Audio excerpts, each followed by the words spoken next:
लिखो image formation. Image formation due to convex mirror. Image formation due to convex mirror. Last class में मैंने आप लोगों को बताया था कि जब कॉन्केव मिरर के सामने ऑब्जेक्ट डिफरेंट पोजीशन पे हो तो इमेज कहां पे बनेगा, उसकी कंडीशंस मैंने आपको समझाई थी। मैंने कहा था रटना नहीं है, रटोगे तो भूल जाओगे। आपको इमेज फॉर्मेशन के जो लॉज हैं उसको अप्लाई करना है। और लॉज में मैंने आपको बताया था, नियम में मैंने आपको बताया था कि केवल दो आप नियम अप्लाई किया करो। एक क्या, इंसिडेंट रे, रिफ्लेक्टेड रे और इंसिडेंस के पॉइंट पे प्लेन पे नॉर्मल ड्रा करिए।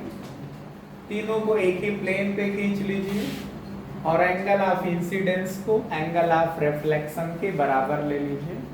कभी आपका फिगर गलत नहीं जाएगा। तो आज हम फिर से स्टार्ट करते हैं। हमारे पास है क्या, एक कॉन्वेक्स मिरर है। कॉन्वेक्स मिरर बनाने का सबसे बढ़िया तरीका है कि आप ऐसा एक कंपास की हेल्प से, जिसे आप लोग चांदा गोला प्रकार कहते हैं, गोला प्रकार की मदद से एक पॉइंट को सेंटर मान करके आप ऐसा एक आर्क ड्रा कर लीजिए। आर्क जब खींचेंगे तो इस बार अंदर की तरफ आप पॉलिश कर लीजिएगा, तो इसका जो दूसरा सरफेस होगा उभरा हुआ होगा। उभरा सरफेस क्या कहलाएगा, ये कहलाएगा कॉन्वेक्स मिरर कहलाएगा। हिंदी वाले इसको उत्तल दर्पण कहते हैं। यहाँ इसका सेंटर था, ये इसका मिड पॉइंट है जिसे पोल कहोगे। इन दोनों को आप मिला दीजिए। इन दोनों को जब आप मिलाओगे तो ये जो केस होगा जाकर के, ये जो केस होगा ये क्या कहलाएगी, जो लाइन बनेगी इसको प्रिंसिपल एक्सिस कहते हैं, मुख्य अक्ष कहते हैं, प्रिंसिपल एक्सिस कहते हैं। इसमें भी हम आपको तीन बातें समझाएंगे। पहला केस आप लोग लिखेंगे मेरे साथ कि जब ऑब्जेक्ट जो है इनफाइनाइट पे हो। पहला केस आप लोग मेरे साथ सीखेंगे कि जब ऑब्जेक्ट इनफाइनाइट पे हो, when object is at infinite, when object को हिंदी वाले वस्तु पढ़ते हैं, ऑब्जेक्ट इज एट इंफिनिटी, जब ऑब्जेक्ट अनंत पर हो, जब वस्तु कहां पर हो, अनंत पर हो। अब एक क्वेश्चन आप लोगों के दिमाग में आ रहा होगा कि सर ने जब इस तरह का फिगर बनाया था कॉन्केव मिरर के केस में, तो ऑब्जेक्ट को हमेशा लेफ्ट की तरफ रखते थे। आप लोगों को लेफ्ट राइट से नहीं मतलब है। मतलब ये है कि अगर पॉलिश वाली सिरा की तरफ रखोगे, फेस की तरफ रखोगे, तो पॉलिश के पीछे आप खड़े होकर के देखो शीशे में, क्या आप अपने आप को देख पाते हो, तो आएगा आंसर नहीं देख पाते हैं। ठीक है, तो फिर आपको किधर खड़े होना होता है, रिफ्लेक्टिंग सरफेस जिधर होता है, जिधर वो चमकीला होता है, जिधर से लाइट पड़ने के बाद रिफ्लेक्ट होके वापस आए। तो इस मिरर के केस में इधर अगर हम खड़े हो जाएं, ये मिरर हुआ, मिरर के इस तरफ अपने आप को देखें तो ये सरफेस रिफ्लेक्टिंग सरफेस है। परावर्तक पृष्ठ पढ़ते हैं रिफ्लेक्टिंग सरफेस को। रिफ्लेक्शन का मतलब परावर्तन, रिफ्लेक्टिंग का मतलब परावर्तक, पृष्ठ मतलब सरफेस। अब मान लो यहाँ पे आपके पास इनफाइनाइट है, ऑब्जेक्ट इनफाइनाइट पे रखा हुआ है यहाँ पे। अब इनफाइनाइट तो मैंने बोर्ड पे दिखाया है, कहोगे सर ये तो 1 मीटर भी नहीं होगा, आप इनफाइनाइट बोल रहे हैं। तो हमारे पास कोई ऐसा बोर्ड भी नहीं है जिसकी हेल्प से हम इनफाइनाइट दिखा पाएंगे। तो यही हम कंसीडर कर लेंगे कि ये हमारे पास प्रिंसिपल एक्सिस का कौन सा पॉइंट है, ये इनफाइनाइट है। अगर आप देखोगे सन की अर्थ से डिस्टेंस, सूर्य से पृथ्वी के बीच की दूरी, तो 14,96,40,000 किलोमीटर के आसपास है। अप्रॉक्सीमेटली इसको 15 करोड़ किलोमीटर कह देते हैं, 15 करोड़ किलोमीटर्स। अगर कहोगे कि पृथ्वी से चंद्रमा के बीच की दूरी, तो 3,84,000 या 86,000, 84,000 है शायद, 3,84,000 किलोमीटर। तो आप ये बात समझ सकते हैं, एक को 3,84,000 किलोमीटर, एक 14,96,40,000 किलोमीटर। वो भी तो फाइनाइट हो गया ना, 14,96,40,000 रुपए तुम्हारे पास, तो क्या इनफाइनाइट हो गए? वो भी तो फाइनाइट हो गए। लखनऊ में 2-4 प्लाट खरीद लो पैसे घर में, मतलब बनवाओ भाड़ा लो। तो मैं ये कहना चाह रहा हूं वो भी तो फाइनाइट है, लेकिन हमारा ये ऑब्जेक्ट और दूर रखा हुआ, इनफाइनाइट पे रखा हुआ। अब सोचो जब सूर्य के सामने आप ऐसे खड़े हो जाओ, तुम्हारा मित्र बगल में खड़ा हो जाए, वहां से आने वाली लाइट रे को देखो तो आपको दिखाई पड़ती है, जो लाइट रे तुम्हें दिखाई पड़ती है वही बगल में खड़ा व्यक्ति उसको भी वही दिखाई पड़ती है। क्योंकि इनफाइनाइट से जब लाइट रे आएंगी तो आप मान सकते हो कि पैरेलल आ रही हैं, क्योंकि आप पढ़ते हो कि जब लाइटें पैरेलल होती कहां पे कट करती है? इनफाइनाइट पे। तो जब जाके मिलती है इनफाइनाइट पे तो आपस में, तो जैसे आप समझोगे तो इनफाइनाइट पे ही मानोगे, तो आएंगे तो कैसे आएंगे? पैरेलल। अब चलो इसको हम प्रिंसिपल एक्सिस के पैरेलल ले आए। जैसे मान लो ये लाइट रे प्रिंसिपल एक्सिस के पैरेलल आ रहे हैं, ये लाइट रे, आप कहोगे सर आप तो ऑब्जेक्ट नीचे नहीं है, दिखा दो नीचे तक, क्या फर्क पड़ता है, ऑब्जेक्ट है। अब इसमें आप रूल कौन सा लगाओगे? देखो एक एक को समझ लो। जैसे मान लो ये लाइट आकर के यहाँ पे पड़ी, आपको मैंने इमेज फॉर्मेशन के लिए बहुत अच्छा तरीका बताया है कि जहां पे लाइट आकर के पड़े पहले नॉर्मल खींचो। तो नॉर्मल क्या होता है?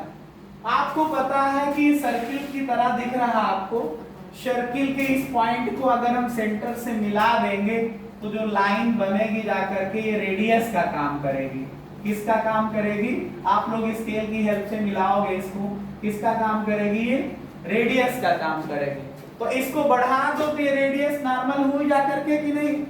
आपको पता है कि सर्किल के किसी पॉइंट पे रेडियस और टेंजेंट के बीच का एंगल 90 डिग्री का होता है। तो छोटा से पार्ट आप टेंजेंट मान सकते हो, ये रेडियस हो गया, एंगल कितने का हुआ? 90 डिग्री।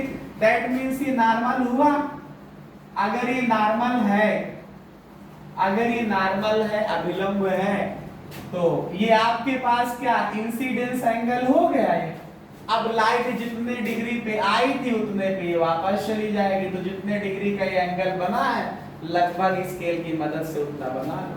एग्जैक्ट बनाना है तो चांदा उठाओ, प्रोटेक्टर जिसको आप लोग समझते हैं, उसकी हेल्प से देखो कितने डिग्री का एंगल है, उतने डिग्री का एंगल ऊपर की तरफ बना लो प्रोटेक्टर की हेल्प से।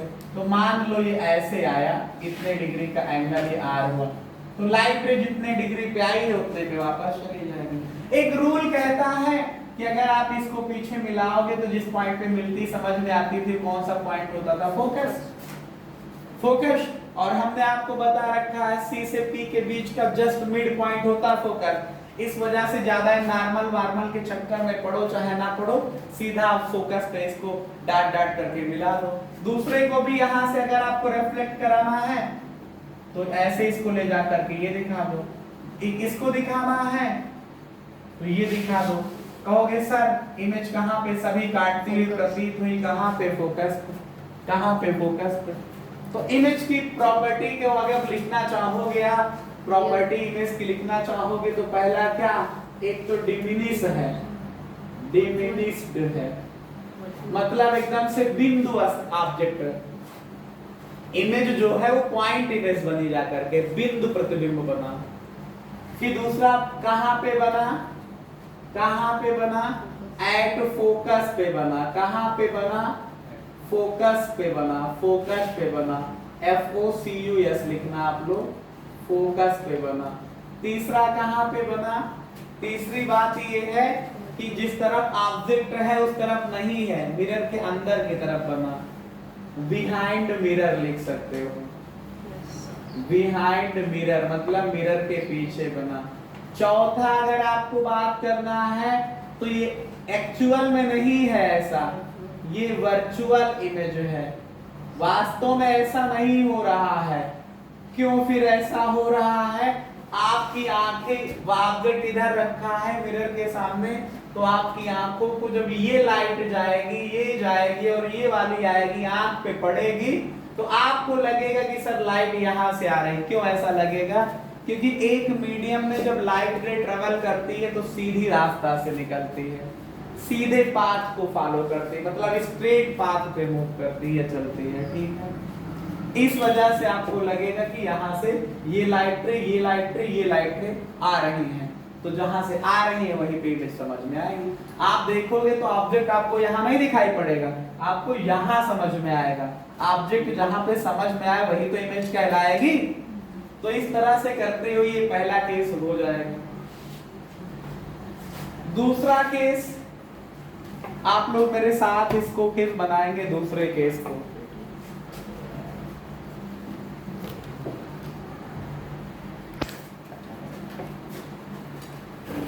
देखो जब ऑब्जेक्ट इनफाइनाइट के पहले और ऑप्टिकल इसमें पोल के बीच में कहीं कोई हो, if object is in front of, if object is in front of mirror, case आप पढ़ ही रहे हो, कॉन्वेक्स मिरर का है तो अलग से लिखने की जरूरत नहीं। जैसे मैंने कंसीडर कर लिया, सबसे पहले आप ये करोगे क्या, सबसे पहले आप ऐसा फिगर बनाने के लिए आप लोग क्या करेंगे, यही बात को समझना है। कंपास उठाइए, एक ऐसे आर्क ड्रा कर लीजिए, ऐसे एक आर्क बनाइए, अंदर की तरफ पॉलिश कर लीजिए, बाहर वाला सरफेस जो होगा वो रिफ्लेक्टिंग सरफेस हो जाएगा।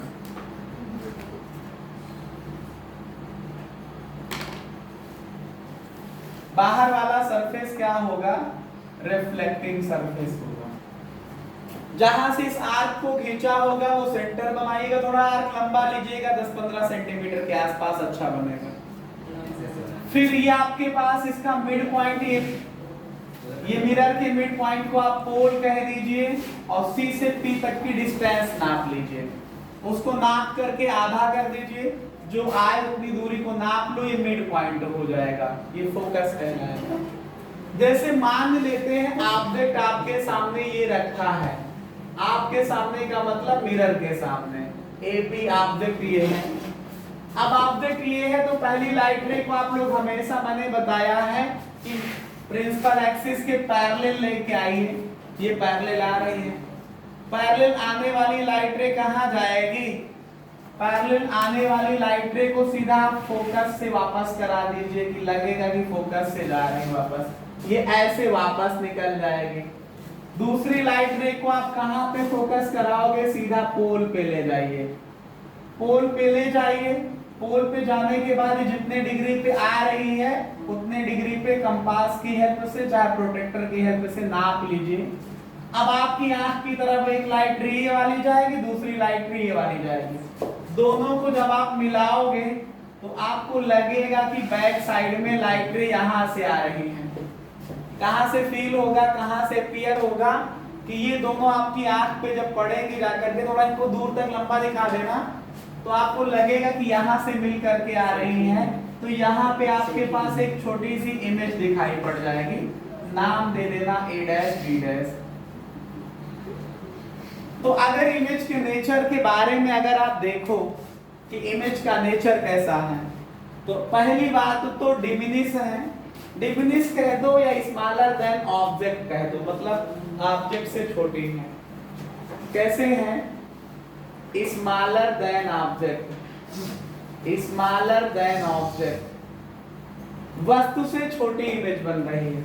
तीसरी बात कहां पे बन रही है? फोकस और पोल के बीच में, between F and P, focus और पोल के बीच में बन रही है। तीसरी बात कैसी बन रही है? मिरर के पीछे बन रही है। चौथी बात कैसी है? वर्चुअल इमेज है। पांचवी बात क्या है? सीधी इमेज है, इरेक्ट है। इरेक्ट का मतलब सीधी है, ERRECT, इरेक्ट है। ये 4-5 नेचर है इमेज के। इसी तरह से आप इसको बना सकते हो। आपके पास जो ये मिरर पढ़ रहे हैं हम लोग, कॉन्वेक्स मिरर, इसमें केवल यही 2 टॉपिक है। इसमें केवल यही 2 टॉपिक हैं जो आप लोगों ने देखा है, ठीक है। क्यों? कुछ लोग कहेंगे सर इस बार आप क्यों नहीं ऐसा बता रहे हैं कि ऑब्जेक्ट को सी के पीछे रखें। तो शुरुआत मैंने आपको पहले ही कराई थी कि अगर सी के पीछे रखोगे, सी पे रखोगे, सी एफ के बीच में रखोगे, एफ पे रखोगे, एफ पी के बीच में रखोगे, तो ये सभी केसेस जो है वो दर्पण या मिरर के पीछे की तरफ वाले हैं जिधर पॉलिश है। और पॉलिश के पीछे आप कहीं पे खड़े हो जाओ, उसकी इमेज नहीं बनेगी, ठीक है। बात समझ पा रहे हैं? तो इस वजह से इस बार 2 केस बनेंगे। अब हम आपको कल इसके एप्लीकेशंस भी समझाएंगे। एप्लीकेशन समझाने से पहले हम आप लोगों को मिरर इक्वेशन को प्रूफ कराएंगे। मिरर इक्वेशन जो होता है वो 1/f is equal to 1/v plus 1/u आप लोग पढ़ते हैं मिरर इक्वेशन के रूप में। चाहे कॉन्वेक्स मिरर हो, चाहे कॉनकेव मिरर हो, उसके लिए आप लोग ये पढ़ते हैं। तो यहाँ पे एक शब्द आता है कि सर ये UVF क्या है। मिरर इक्वेशन हम पढ़ाएंगे, थोड़ी जानकारी मैं आपको आज दे देता हूं। फोकस से पोल तक की डिस्टेंस को हमेशा F कहा जाता है। इमेज से पोल तक की डिस्टेंस को V कहा जाता है, और ऑब्जेक्ट से पोल तक की डिस्टेंस को U कहा जाता है। क्या U क्या है? लिख लीजिएगा आप लोग एक्स्ट्रा नॉलेज के लिए। U क्या है? U is the distance between object and pole. वस्तु से पोल तक के बीच की दूरी क्या कहलाती है? U कहलाती है। ये इमेज बनी थी आपकी, जो ऑब्जेक्ट AB था उसकी इमेज A' B' है, ये ऑब्जेक्ट था। तो इमेज से पोल तक की डिस्टेंस को V कहते हैं, और फोकस से पोल तक की डिस्टेंस को F कहते हैं। फोकस से पोल तक की डिस्टेंस को F कहते हैं। क्या कहते हैं? फोकस से पोल तक की डिस्टेंस को F कहते हैं, ठीक है। तो कल हम आपको पहले साइन कन्वेंशन रूल समझाएंगे। आप लोग आज की हेडिंग डाल लीजिए, साइन कन्वेंशन रूल। कल हम आपको साइन कन्वेंशन रूल बताएंगे, और फिर क्लास 10th लेवल का जो सबसे अच्छा पोर्शन है मिरर इक्वेशन हम प्रूफ कराएंगे। 1/f is equal to 1/v plus 1/u का प्रूफ कराएंगे, ठीक है। तो देखते रहिए हमें, कल हम आपको जो है इस टॉपिक को क्लियर कराएंगे, ठीक। धन्यवाद, आज के लिए बस इतना ही।